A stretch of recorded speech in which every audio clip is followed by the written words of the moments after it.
What's going on, guys? Y'all already know who it is. It's your boy FireDragon CK here, and I'm back again for another video. But this one, as you can probably tell by the title, is going to be a little different than the content that you're usually used to seeing me upload, right?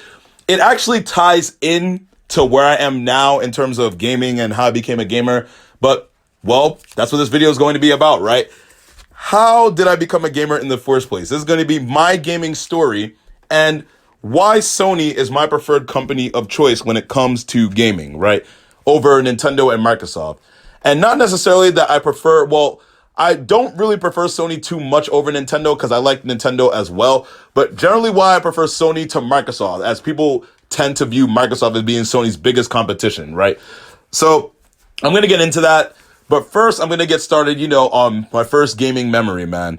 So the first console that I ever played actually was the Sony PlayStation, man, the PlayStation 1. Man, this is going to be nostalgia, man. If you guys remember any of these memories, if you guys shared any similar memories with me on any of these consoles, make sure to comment below. I want to read what your gaming memories are when you guys go through this video. Make sure to grab your drinks and your snacks, man, because yeah, man, the PlayStation 1, this right here, the first game that I think I remember playing on the PlayStation 1, ironically, was Tekken 3, man. Tekken 3 was such a big game. I remember how much of a big deal it was, man, because my sisters would come over my house, right? Almost every summer, they would generally visit and come over my house. So they would bring the PlayStation with them, and then I would play with them. I remember playing Tekken, going rounds and rounds. Them using Nina, Anna Williams, me using King and Jin Kazama and all these characters. And then I remember playing other games, other classics. Well, now I consider them classics, but back then I didn't know that these games would be classics. I just knew that this was an entirely new experience for me, right? Playing a gaming console, playing games like Spyro the Dragon, Crash Bandicoot, Final Fantasy VII, Resident Evil 2, man. These classic games on the PlayStation 1, man. But that's the thing, right? I only got to play that system when they would come during the summer. So when they would leave, I generally wouldn't be able to play a game console until 1999, man, when I got my first gaming console. So the PlayStation 1 was the first console I ever played. Now, the first console that I actually ever owned was the Nintendo 64, man. The Nintendo 64. This is also a classic, one of my favorite systems, man. I still remember me getting games like Micro Machines, like getting Pokemon Stadium, one of my favorite games on the console, GoldenEye 007, getting games like Donkey Kong 64, Super Mario 64, like, oh my God, Banjo-Kazooie, classic. Such a classic console the Nintendo 64 was, man.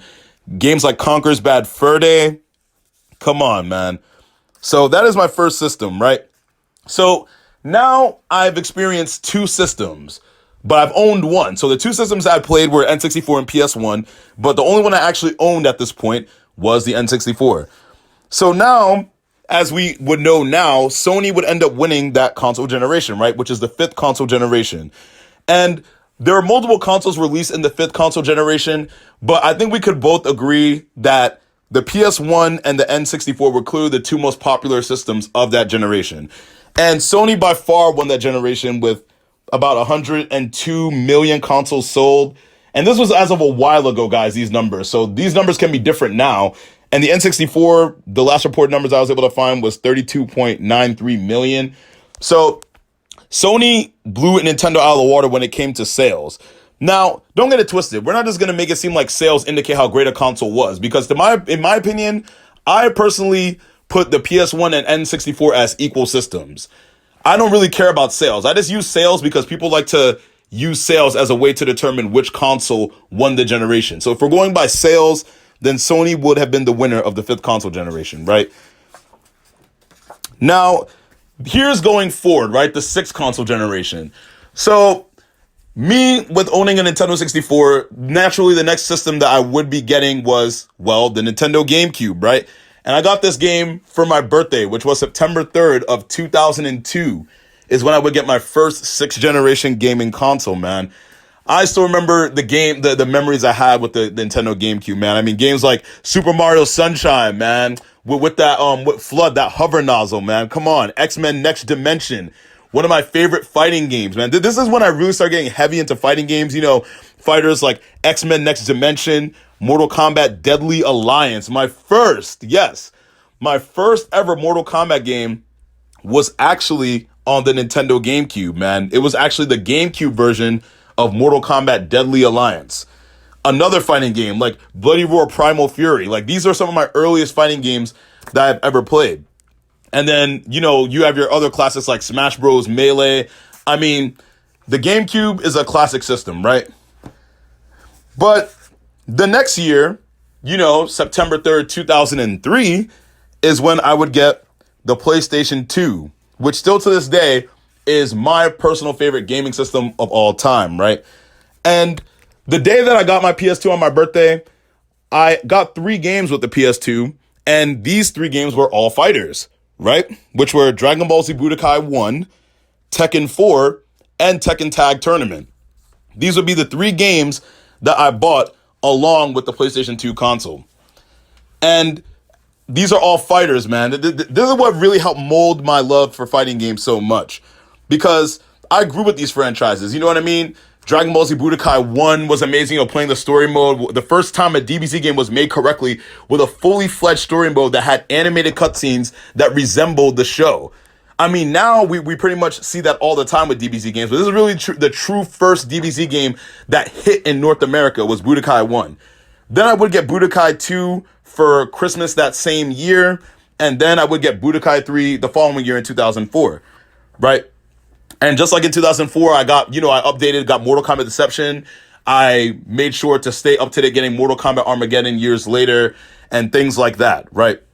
And the PS2, I still also played other games as well. Not just fighters, but fighters were just a main portion of the system.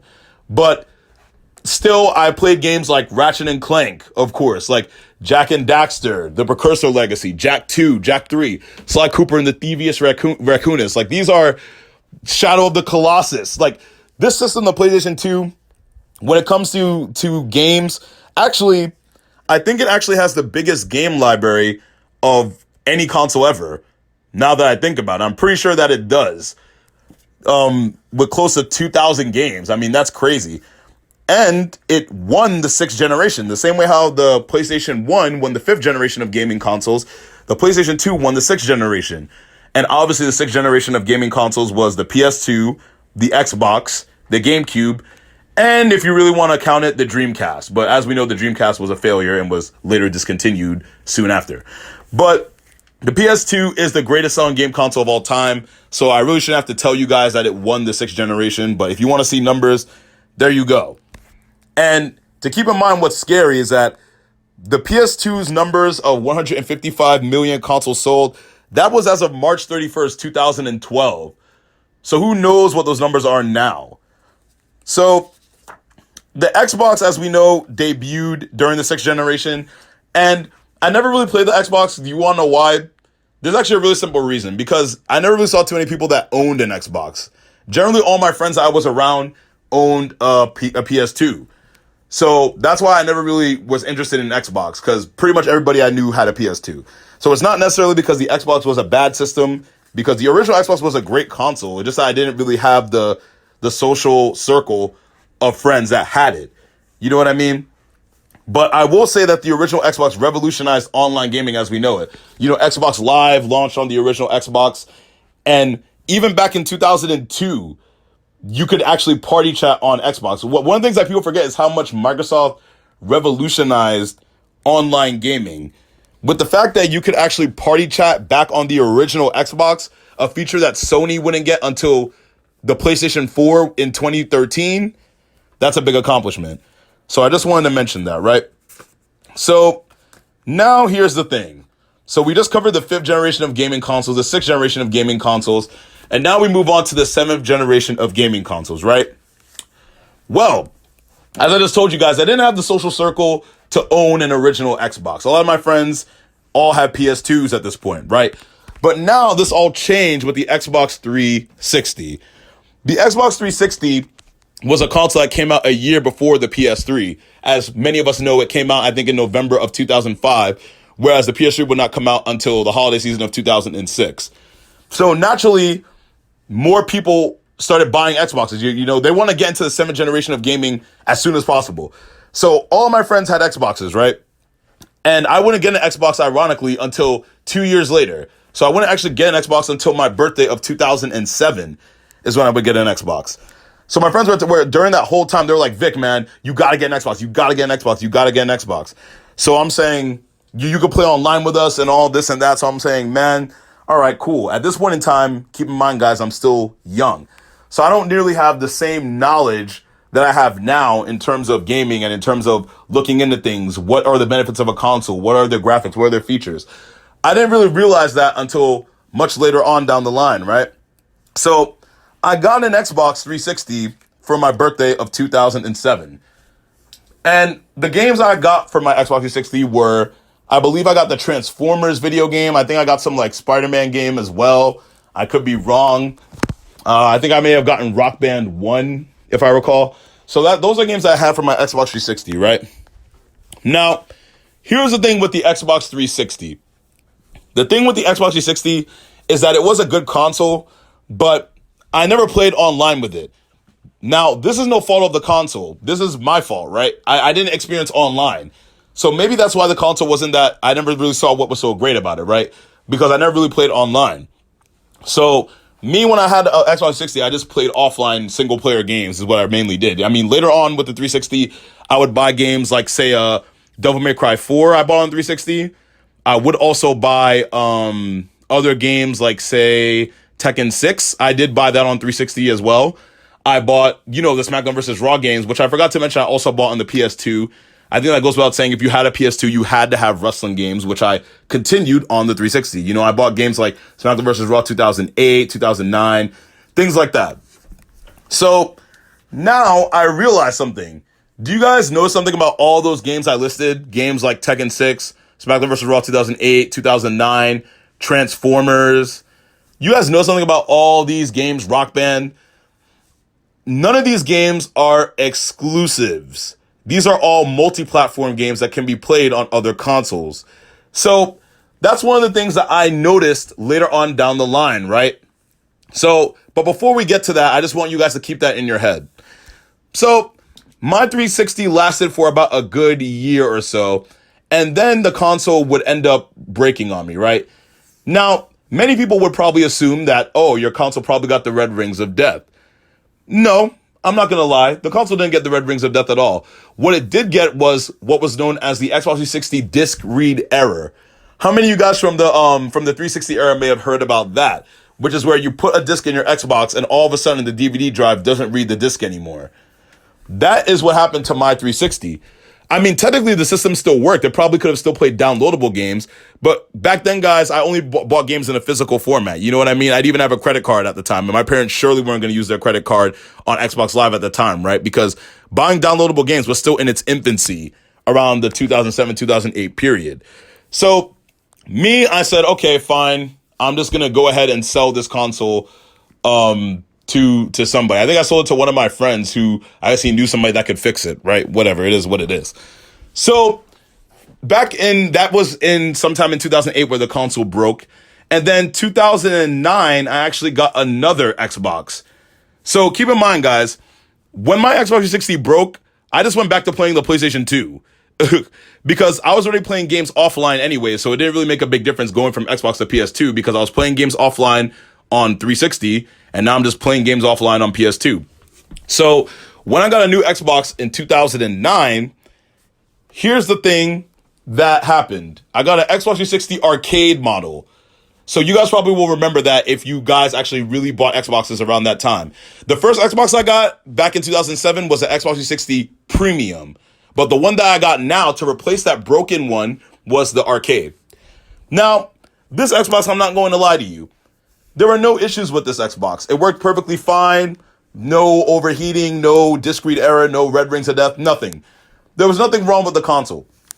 But again, the problem is, and it's becoming even more and more apparent now, is I'm not getting any exclusives for the system. I'm only getting multiplats. Like around this time, I got Ninja Gaiden 2, only to then realize that later on, Ninja Gaiden Sigma 2 was announced for the PS3, which is basically Ninja Gaiden 2 with extra content featuring extra playable characters. So I just bought this game on Xbox, and now I realize that the PS3 has the same game with more features. So this is when I was really contemplating and planning for the next year, man. I'm like, dang, I think I really want to get a PS3, man. But I was still on the fence about it, right? You know, at this time, Metal Gear Solid 4 Guns of the Patriots was announced as one of the best exclusives on any console. And, you know, you had games like Resistance people were talking about. Games like Uncharted 2 had recently came out in 2009 as well. So I'm like, dang, I don't even know anymore, right? But then this is the game that did it in for me, right? That caused me to get a PlayStation 3 and get rid of my Xbox 360 arcade. 2010, God of War 3 is announced. When that happened, I was like, oh man, dude, that hit me straight in the chest, because especially from somebody that owned God of Wars 1 and 2 on the PlayStation 3, I'm like, dang, I gotta find a way to get myself a PlayStation 3 now. So what happened is, shortly after God of War 3's release, one of my friends from high school invited me over to his house. One of my few friends that actually had a PS3. Because keep in mind, guys, I told you most of my friends had 360. But my one friend said, yo, man, come over to my house over the weekend and I'll show you what God of War 3 looks like. I have it. I was like, you have God of War 3? He's like, yeah, I got it day one it came out. This guy showed me God of War 3.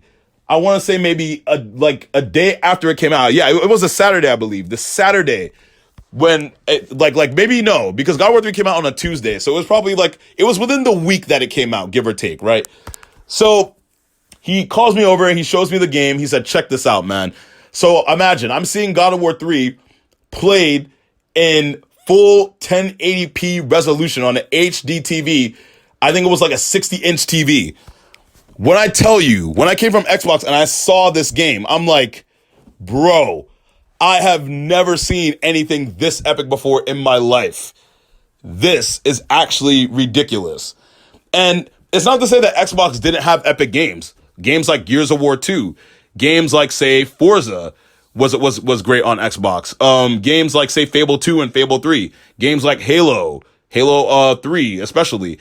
Xbox had great games, but again, the thing is, guys, I don't play any of these type of genres of games. I don't play shooters and stuff like that.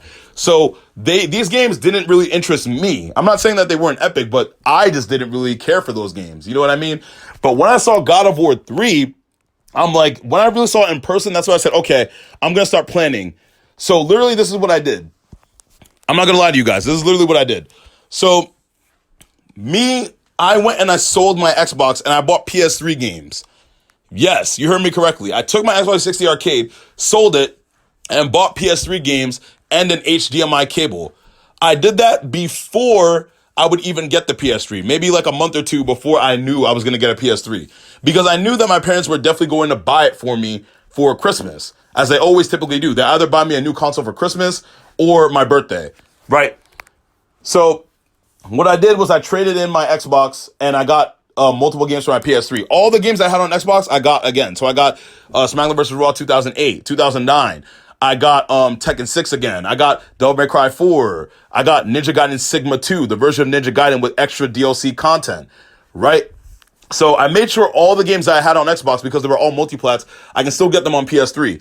Then I also got some exclusives like Ratchet and Clank Future, A Crack in Time, and Ratchet and Clank Future Tools of Destruction, right? So that just shows you how serious I was to make sure I switch over to get a PS3, right? So when I got a PS3, I got it with God of Wars 1, 2, and 3. Because keep in mind, guys, the same year when I bought my Xbox 360 arcade, 2009, guys, the previous year, that was the same year that the PS3 Slim had came out. And during that time, the PS3's price was cut in half from $600 at launch to $299, $300. So Black Friday of 2010, I was able to get a 160 gigabyte PlayStation 3 that came with God of Wars 1, 2, and 3, because it came with God of War Remastered Collection and God of War 3. So by the time Christmas came around, I got that, and I also got Batman Arkham Asylum and Arkham City as well.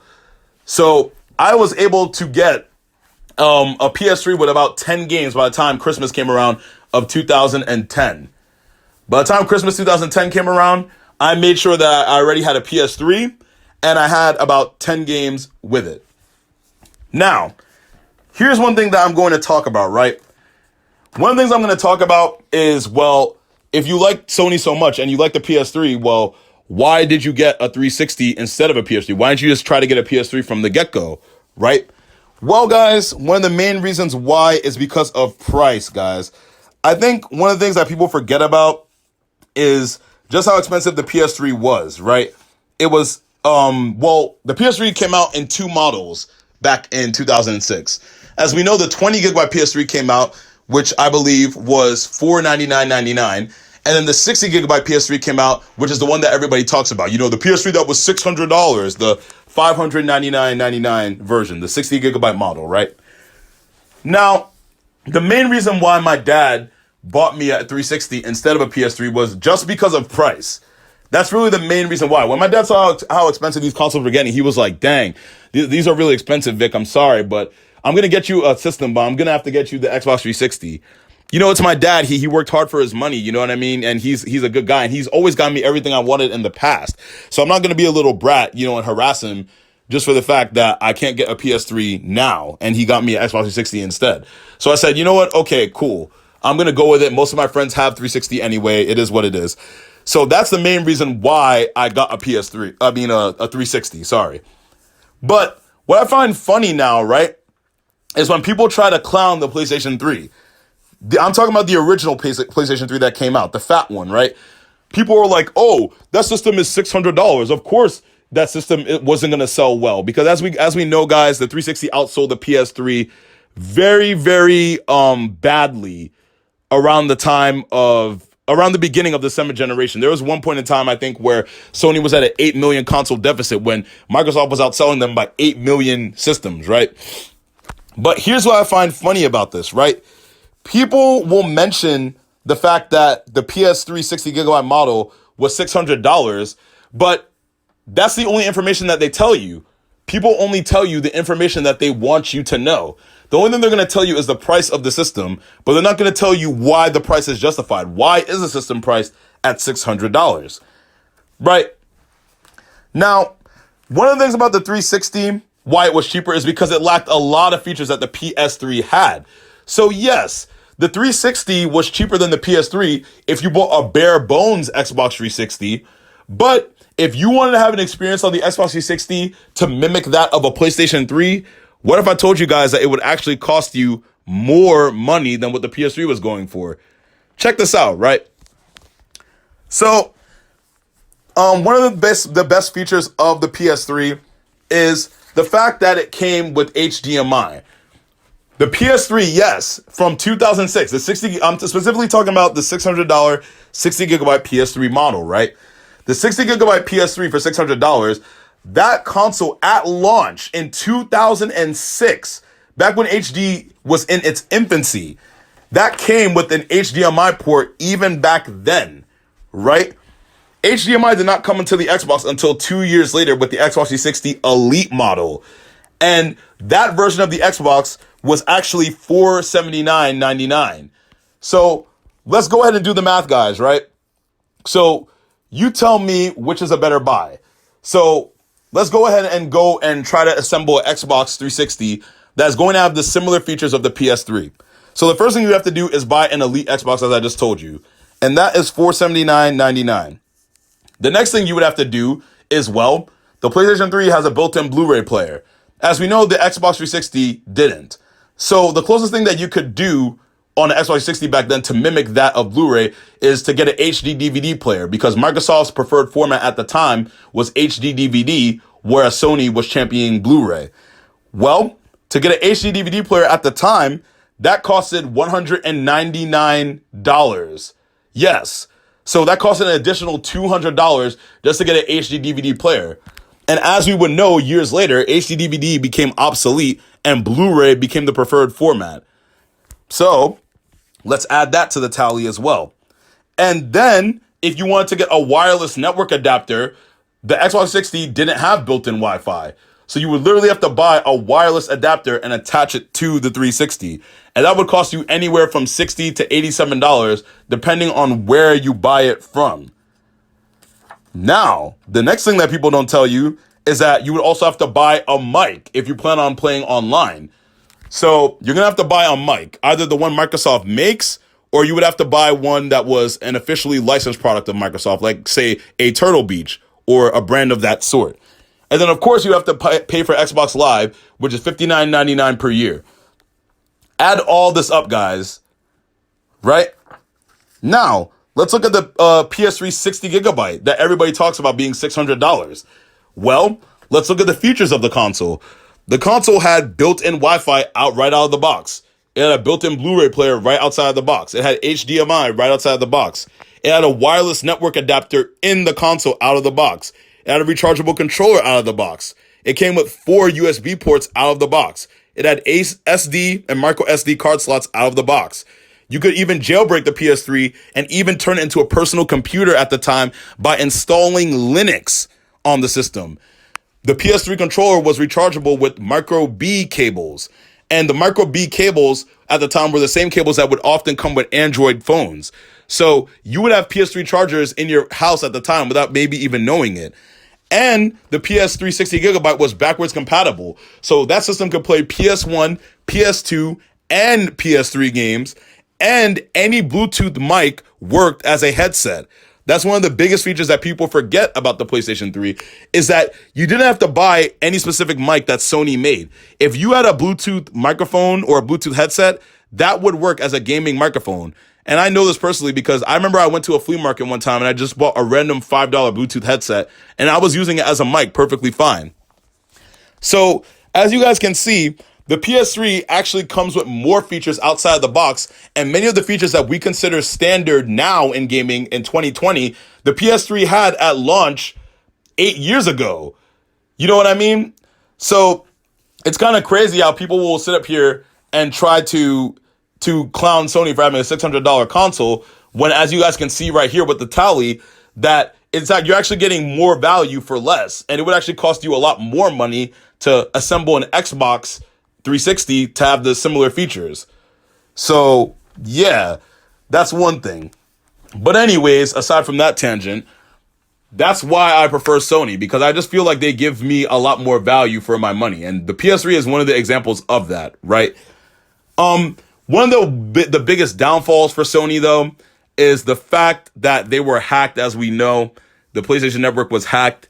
And Sony, you're going to have to hold an L for that, because there's no excuse. No gaming platform should be getting hacked, right? Because we're giving them money. We're playing on their platform. We're buying their systems. We're buying their games, and we're getting hacked, and our personal information is getting stolen. That doesn't fly.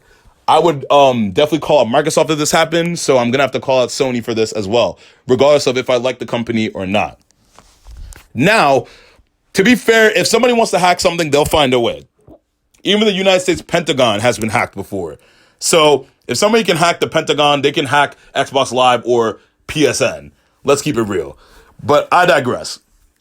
Anyways, right? Sony was losing very badly in the 7th generation console war. But what if I told you guys that Sony actually did end up winning? Actually, pause that. First of all, let's clear the air here. The real winner of the 7th generation is actually Nintendo with the Wii. Come on, guys. Most of us pretty much know this. The Wii sold over 100 million units worldwide. So in terms of sales, the Wii actually sold the most. But if you're just talking about between the PS3 and the Xbox 360, I either call it a tie or I say that Sony won. And here's why I say this. Because by the end of the 7th generation, which is 2013, that would be the year that the 7th generation ends. And then the 8th generation, the modern generation we're in now, begins. Because as you know, in the holiday season of 2013 is when the PS4 and Xbox One would be released. Well, by 2013, the PS3 actually outsold the Xbox 360 worldwide. That's something that a lot of people forget. So by the end of the generation, the PS3 actually beat the Xbox by maybe about 1 to 2 million sales. Now, most people are probably saying, well, 1 to 2 million sales, that doesn't really seem all that impressive. Well, yes, it doesn't seem that impressive, but when you think about Sony being down by an 8 billion console deficit and making a comeback by 1 to 2 million units now, years later, yes, that actually is pretty impressive. I'm not going to lie. But I'm not going to be convenient, because even though Sony did sell more systems than Microsoft, What if I told you that the Xbox 360 actually still sold more units than the PS3 in North America? So that's why I say, if you want to consider it a tie, you can. The Xbox sold more units in North America, and the PS3 sold more units worldwide. Or if you only want to count worldwide sales, then the PS3 beat the Xbox. It made a comeback, right? And then, as we know now, it's not even close. The PS4 is destroying the Xbox One in sales as of right now. And again, sales don't really matter, but I only use sales because, again, people like to use sales to determine who is winning the generation. So right now in the 8th generation with sales, Sony is winning. I mean, they even released that, what is it, the PS4 500 million or 500 billion console, I don't remember, to commemorate Sony on selling so many consoles. So the PS4 is what I'm doing now, guys. Thanks to the PS4 implementing party chat, implementing the share button, share play. I'm able to stream now for you guys. I'm able to create more content. I was able to start my own YouTube channel and actually make it gaming oriented and gaming centered. I can now give you guys tips on the multiple games that I play. I can play with you guys. We can have fun. And it's all made possible due to the advancement of gaming as a whole, right? So overall, this was just a story on why the PlayStation 4 is my preferred console of preference and why Sony is my preferred company of preference over the other two, and as well as my gaming journey, how I got started playing games, how I got started playing fighting games, and why I'm a gamer to begin with. So if you guys enjoyed this, man, make sure to leave your comments. Tell me some of your favorite gaming memories. Tell me what you feel about the consoles below. And let me know, what is your preferred company of choice? Is it Sony as well? Is it not? Let me know. All right, guys. Fire Dragon CK out. Peace.